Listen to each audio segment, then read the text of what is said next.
Xiao Yao dengan membabi buta terus menyerang Chang Xuan sampai pisau tersebut mengenai leher Chang Xuan. Tidak berhenti terus di situ, Xiao Yao terus menyerang Chang Xuan sampai akhirnya pisau tersebut menusuk dada Chang Xuan, dan akhirnya Chang Xuan mengakui bahwa dirinya menyukai serta ingin menikahinya dan bertanya apakah itu sebuah kesalahan.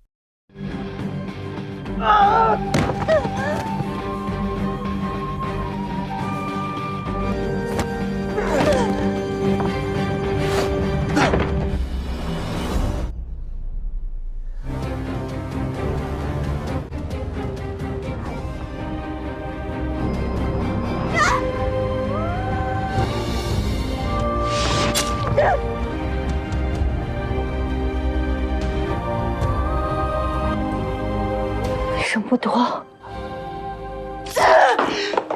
是哪儿错这样的？想和你长相守，你有错吗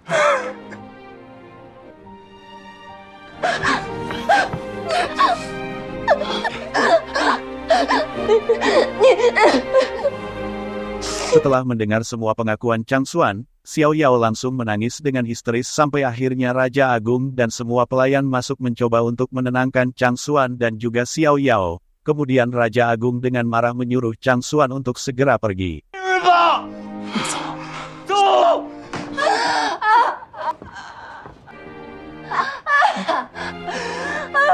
Raja Agung merantai dan mengurung Xiao Yao berharap Xiao Yao tidak berulah lagi, tapi karena sudah sangat marah dan kecewa, Xiao Yao minta Raja Agung untuk membunuhnya saja. Mendengar itu Raja Agung tidak merespon dan langsung pergi.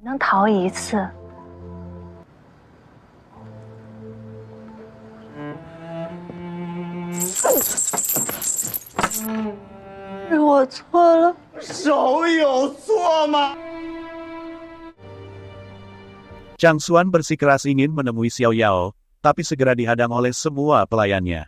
令让陛下涉险，请先赐。不能去，这太危险了，不能去。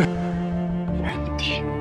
Saat pagi hari pelayan datang membawakan baju ganti dan makanan untuk Xiao Yao, kemudian Xiao Yao bertanya mengapa Chang Xuan tidak datang menemuinya. Mendengar itu pelayan memberitahu bahwa Raja Agung telah melarang Chang Xuan pergi ke puncak Xiaoyu. Setelah pelayan tersebut pergi, Xiao Yao mengambil murbei dan ternyata di dalam mangkok murbei tersebut ada kuncinya. Xiao Yao langsung menggunakan kunci tersebut untuk membuka borgol yang ada di kedua tangannya dan juga kakinya.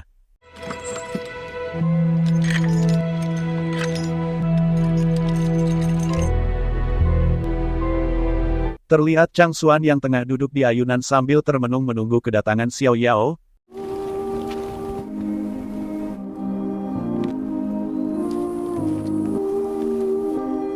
Setelah melihat Xiao Yao datang, Chang Xuan menawari Xiao Yao untuk bermain ayunan sambil mengingat masa kecilnya bersama. Chang Xuan 哥哥，采摘带着货，可以让苍轩哥哥背着，可以跟。 Kemudian Xiao Yao merasa karena Chang Xuan telah membunuh Tu Sanjing, maka dirinya harus membunuhnya juga. Kemudian Xiao Yao memberikan kelopak bunga flamboyan kepada Chang Xuan untuk dimakan. Xiao Yao juga memberitahu bahwa semua bunga flamboyan yang ada di sini telah dia beri racun, tapi Chang Xuan tetap juga memakan bunga flamboyan tersebut. Namun Xiao Yao kemudian memakan bunga itu juga.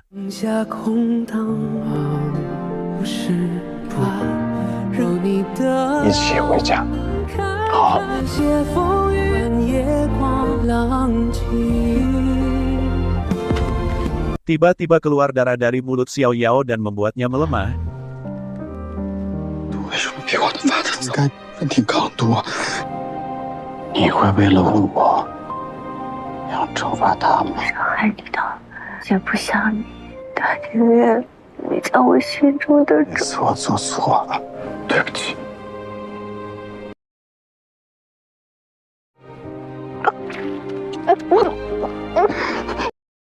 Chang Xuan mengetahui bahwa ternyata bunga yang diberikan kepadanya tidak beracun dan bunga yang dimakan Xiao Yao saja yang beracun, sampai akhirnya Xiao Yao pingsan serta membuat Chang Xuan sangat panik dan sedih.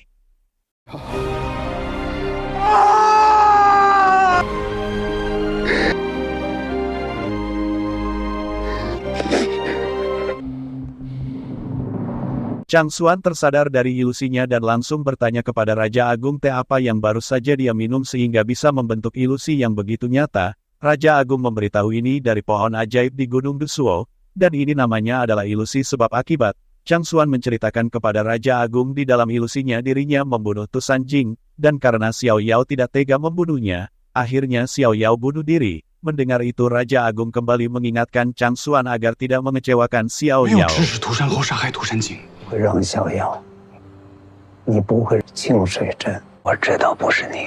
我幻境来拷问我。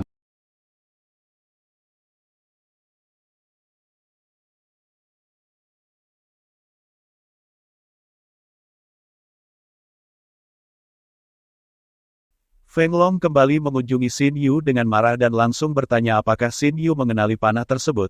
Feng Long juga menanyakan mengapa Xin Yu tega membunuh Tu Sanjing, padahal dari kecil Xin Yu memanggilnya dengan sebutan kakak. Mendengar itu Xin Yu dengan santai memberitahu kalau Tu Sanjing hanya kebetulan saja, karena yang sebenarnya ingin dirinya bunuh adalah Xiao Yao. Mendengar semua itu Feng Long mengaku bahwa Xin Yu sudah gila dan juga dirinya sangat menyesal telah membiarkannya menjadi seorang ratu karena Xin Yu hanya bisa menimbulkan bencana besar. 我不如你，绝不会连累你和江出使。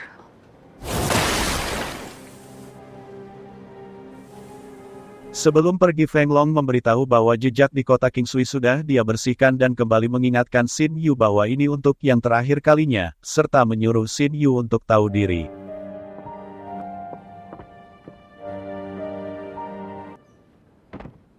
Chang Xuan mendatangi Xiao Yao dan saat melihat ada sebagian rambut Xiao Yao yang memutih, Chang Xuan menjadi sangat khawatir. Mendengar itu Xiao Yao langsung menyuruh Chang Xuan untuk tidak khawatir karena selama dirinya belum selesai menyusun buku medis ini, dirinya pasti akan menjaganya dengan baik serta menunggu Tu Sanjing kembali karena Xiao Yao sangat yakin bahwa Tu Sanjing pasti akan kembali untuknya. Dan saat Chang Xuan bertanya kepada Xiao Yao apakah Tu Sanjing begitu penting untuknya, Xiao Yao langsung menjawab Tu Sanjing sangat penting untuknya. Xiao Yao juga mengaku bahwa dirinya tidak percaya Tu Sanjing sudah mati dan dirinya ingin terus mencarinya. 会命人继续去找景。我会。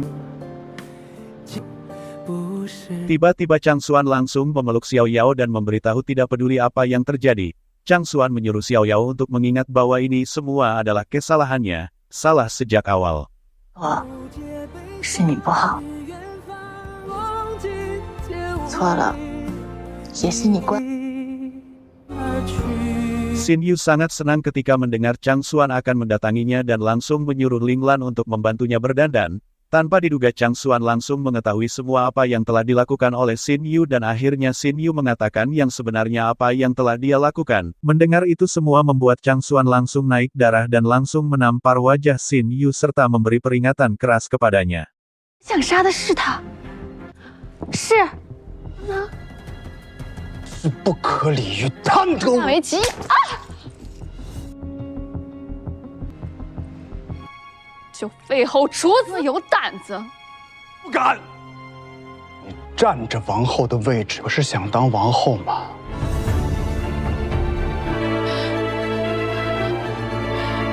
Chang Xuan kembali mengumpulkan semua menteri mengingat Hong Jiang yang tidak mau menyerahkan diri, jadi terpaksa harus melawannya. Kemudian Chang Xuan menawarkan ke semua siapa yang ingin memimpin pasukan melawannya.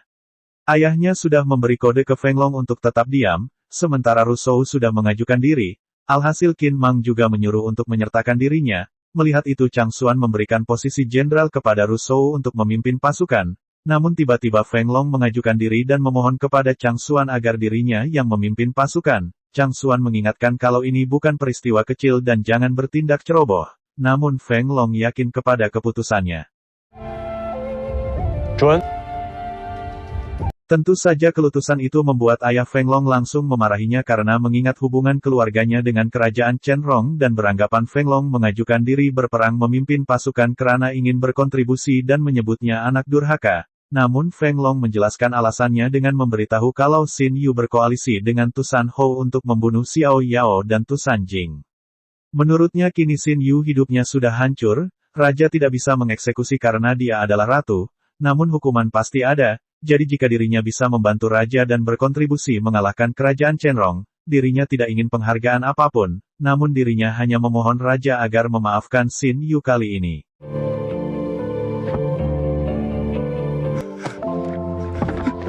Feng Long mendatangi Xin Yu dengan memberi hadiah ulang tahun mereka, namun Xin Yu memberitahu kalau kekuasaannya sudah dicabut dan ayahnya dan juga kakaknya tidak berani mengatakan kepada raja. Mendengar itu Feng Long mengaku kesalahannya sekarang sangatlah besar, jadi dirinya merasa bersalah kepada keluarga Tusan dan raja. Mendengar itu Xin Yu langsung marah dan menyuruhnya keluar.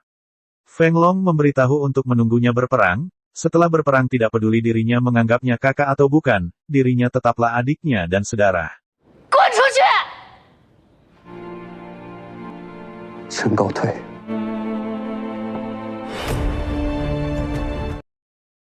Sebelum berangkat berperang, Chang Xuan mengingatkan strateginya yang sebelumnya sudah dibahas.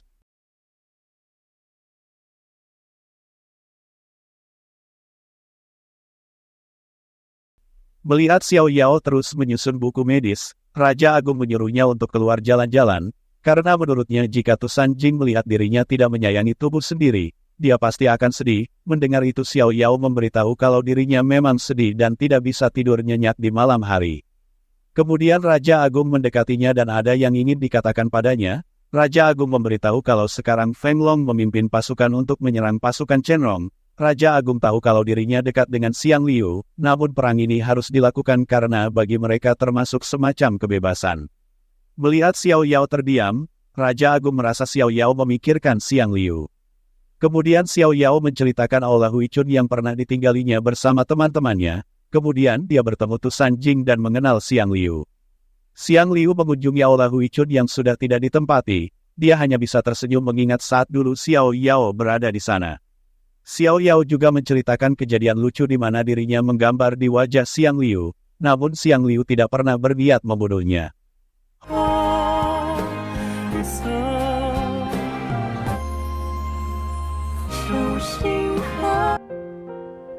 Hong Jiang mengumpulkan semua pasukan dan memberitahu kalau pertempuran kali ini berbeda dari yang sebelumnya, jadi Hong Jiang tidak memaksa mereka jika ingin pergi, namun jika ingin tinggal, dirinya sangat berterima kasih. Namun salah satu pasukannya mengaku penasihat militer tidak pergi, jadi mereka tidak takut mati dan membuat Hong Jiang mengobarkan semangat untuk mereka dengan mengajaknya bersulang.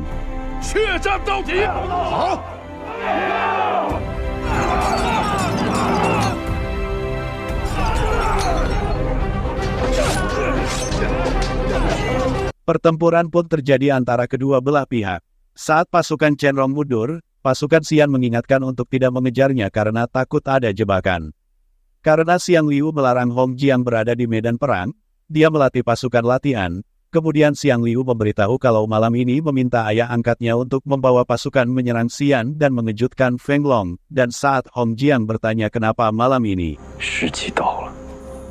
merasa ada kegaduhan di luar, Feng Long mencoba memeriksanya. Kemudian ada laporan dari pasukan kalau pemberontak Chenrong menyerang secara diam-diam yang dipimpin Hong Jiang. Namun setelah menyerang dia kabur. Mendengar Hong Jiang yang memimpin, Feng Long berniat mengejarnya. Yu Jiang mencoba melarangnya, namun Feng Long merasa sudah setahun bertempur baru melihat pemimpinnya, jadi tidak ingin membiarkannya.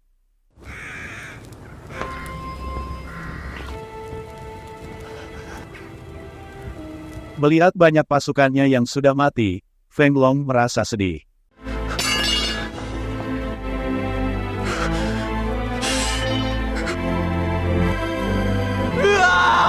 Saat Chang Xuan, Raja Agung dan Xiao Yao makan bersama, Chang Xuan merasa Feng Long masuk dalam jebakan Xiang Liu hingga akhirnya mendapat kekalahan yang besar, namun dirinya tetap percaya pada Feng Long dan memberitahu dirinya akan pergi ke kota Qingshui. Mendengar itu Xiao Yao mengaku akan ikut bersamanya.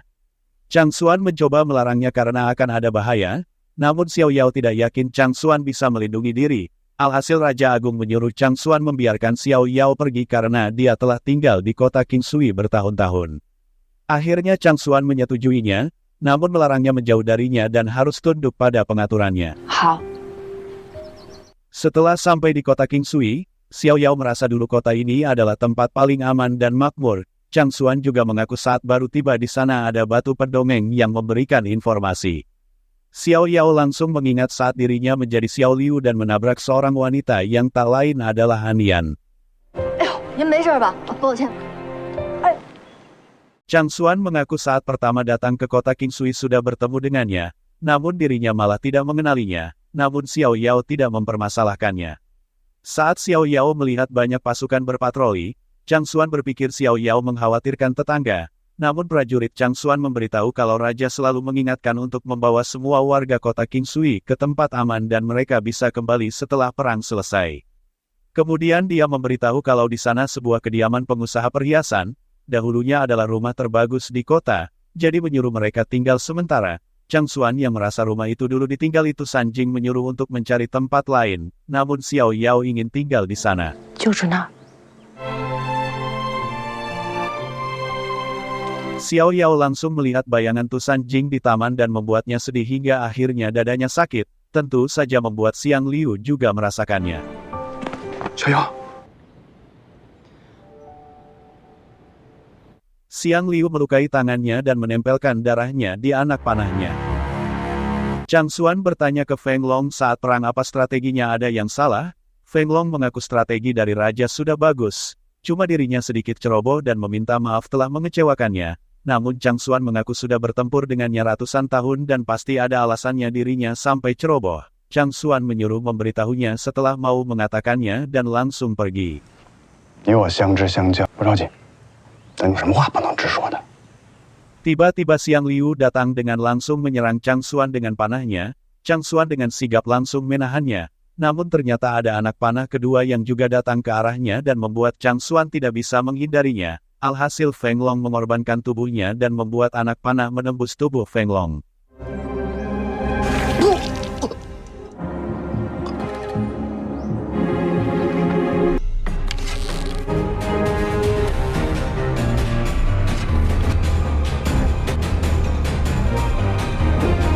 Melihat itu Chang Xuan panik dan marah kepada Xiang Liu. Xiao Yao langsung diberitahu kalau Feng Long terluka parah dan menyuruhnya segera datang. Xiao Yao langsung mengobati Feng Long dan menyuruh jangan khawatir karena darahnya sudah berhenti dan tidak terkena alat vital. Chang Xuan berterima kasih karena telah menyelamatkannya, kalau tidak dirinya hari ini sudah mati. Menurut Feng Long, Chang Xuan baru datang 2 jam di sini dan Xiang Liu sudah mengetahuinya, jadi pasti ada yang memberi kabar dan mengaku dirinya lalai. Kemudian Xiao Yao melihat darahnya menjalar di tangannya dan menyuruh untuk melindungi pembuluh jantung. Xiao Yao panik dan beranggapan anak panah itu beracun. Xiao Yao mencoba meminumkan obat ke Feng Long, namun tetap tidak berhasil. Xiao Yao beranggapan Xiang Liu menggunakan darahnya sendiri untuk membuat racun. Saat Chang Xuan bertanya bagaimana menawarkannya, menurutnya Xiang Liu berlatih menggunakan racun sejak lama, bahkan dirinya membuat racun dari berbagai rumput spiritual, tapi tetap gagal meracuninya, jadi menurutnya racun Xiang Liu adalah racun terkuat di dunia.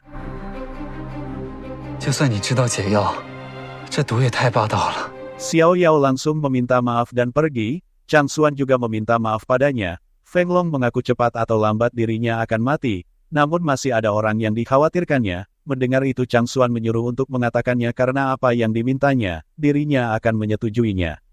Feng Long memegang tangan Chang Xuan dan memohon untuk mengampuni Xin Yu karena dia berkoalisi dengan Tu San Ho untuk membunuh Tu Sanjing dan Xiao Yao. Feng Long mengaku dirinya sudah tahu saat di kota Qingshui dan merasa menyesal tidak memberitahunya, jadi memohon padanya.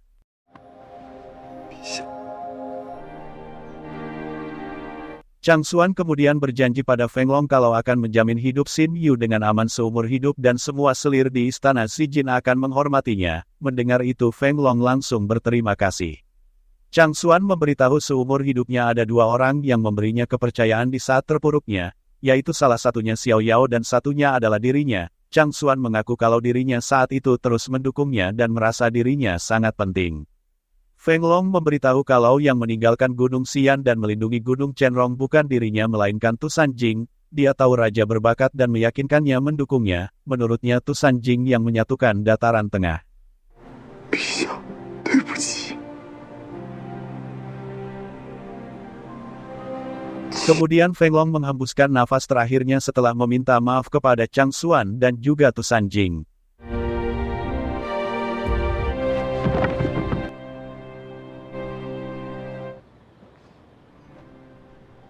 Kemudian ada laporan dari prajurit bahwa Ho Jiang memimpin pasukan menyerang dengan dahsyat. dia berteriak kalau panglima pasukan musuh sudah mati untuk mengelabui prajurit Xian, sehingga garda depan tidak bisa melawan.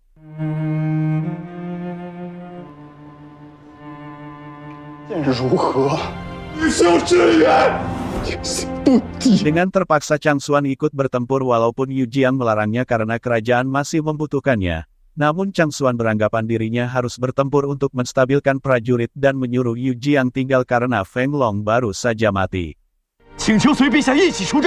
Kemudian Xiao Yao datang menyuruh Yu Jiang ikut bertempur karena dirinya yang akan mengurus semuanya di sini. Alhasil Chang Xuan menyuruh Yu Jiang ikut bertempur dengannya. Kemudian pengawal Chang Xuan menghadap Xiao Yao kalau dirinya harus menemukan pengkhianatnya, karena jika bukan karena dia membocorkan keberadaan raja, waktu penyerangan Xiang Liu tidak mungkin tepat, jadi harus segera menemukannya, takutnya akan mengancam keselamatan raja dan Yu Jiang. Mendengar itu Xiao Yao tidak akan membiarkan kesempatan pada pengkhianat itu untuk membocorkan informasi apapun. Xiao Yao langsung pergi ke pantai dan berteriak memanggil Xiang Liu dan menyuruhnya keluar.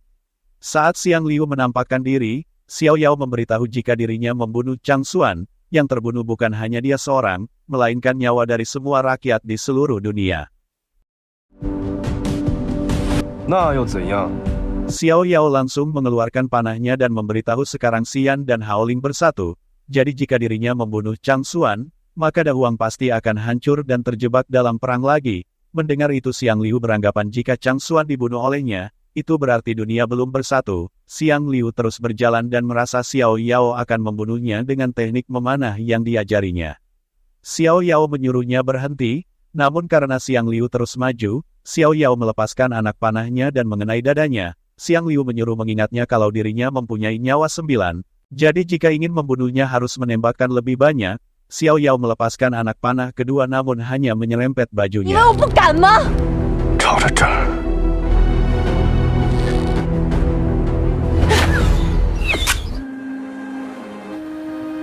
Sebelum pergi Xiao Yao mengancamnya jika berani menyerang Chang Xuan lagi, dirinya akan pergi membunuh Hong Jiang, walaupun racunnya tidak mempan terhadapnya, namun jika terkena Hong Jiang, pasti akan mudah cepat terbunuh. Sebelum Xiao Yao pergi, Xiang Liu meminta Xiao Yao untuk membalas budinya karena selama ini Xiang Liu merasa sudah banyak membantunya dengan meminta darah Xiao Yao sebagai ganti balas budinya.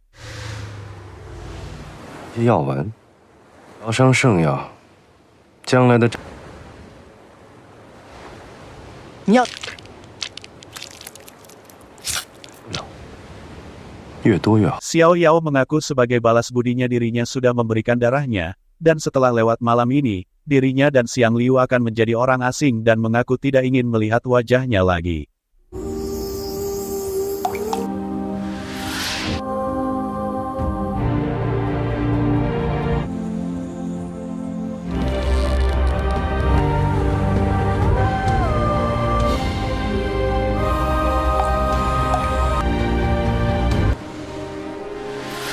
Saat Xiao Yao hendak pergi, karena terlalu banyak darah yang dia keluarkan, dia menjadi lemah dan pingsan. Melihat itu Xiang Liu dengan cepat datang dan langsung memeluk Xiao Yao. Melihat Xiao Yao yang terluka, Xiang Liu sebenarnya merasa sangat sedih sampai dia menangis. Kemudian menyembuhkan luka serta memeluk erat Xiao Yao.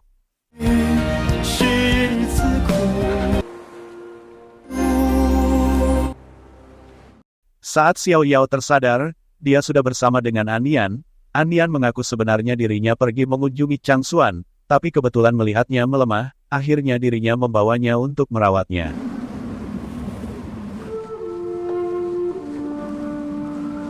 Chang Xuan memberitahu Raja Agung bahwa dirinya menyuruh Anian membawa Xiao Yao ke Gunung Xian. Kemudian Raja Agung berkata kepada Chang Xuan karena Feng Long kini sudah tiada, Raja Agung menyuruh Chang Xuan harus memperlakukan Xin Yu dengan baik. 后代陈荣兴已经答应了冯龙，保他一世平安。 Sementara itu Xin Yu masih merasa sangat sedih karena meninggalnya Feng Long, sampai dia menamparkan pipinya sendiri dan merasa Feng Long meninggal karena dirinya. Xin Yu merasa bahwa posisi ratu yang didapatnya ini telah ditukar dengan nyawa kakaknya, dan karena itu dia berjanji kepada dirinya sendiri bahwa dia akan menjadi ratu yang baik, tapi bukan ratu untuk Xian, melainkan ratu bagi keluarga Chen Rong dan Cis Hui. Chang Xuan minum-minum sampai mabuk karena merasa sangat marah mengingat Feng Long yang bercerita tentang jasa Tu Sanjing yang sebenarnya telah menyatukan seluruh dataran tengah. Kemudian Chang Xuan memanggil Jun Yi dan menyuruhnya terus mencari Tu Sanjing tidak peduli masih hidup atau sudah mati. 不惜代价的继续找。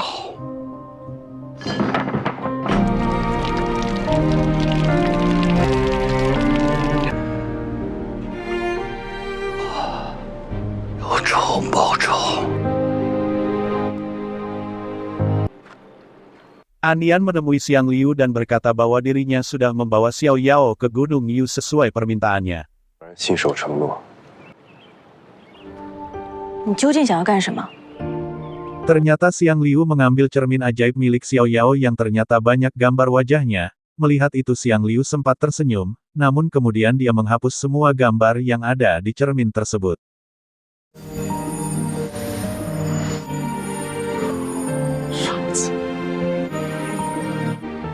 新的情人谷，天上渐渐会双死。我人并非心甘情愿中过，我确实心甘情愿。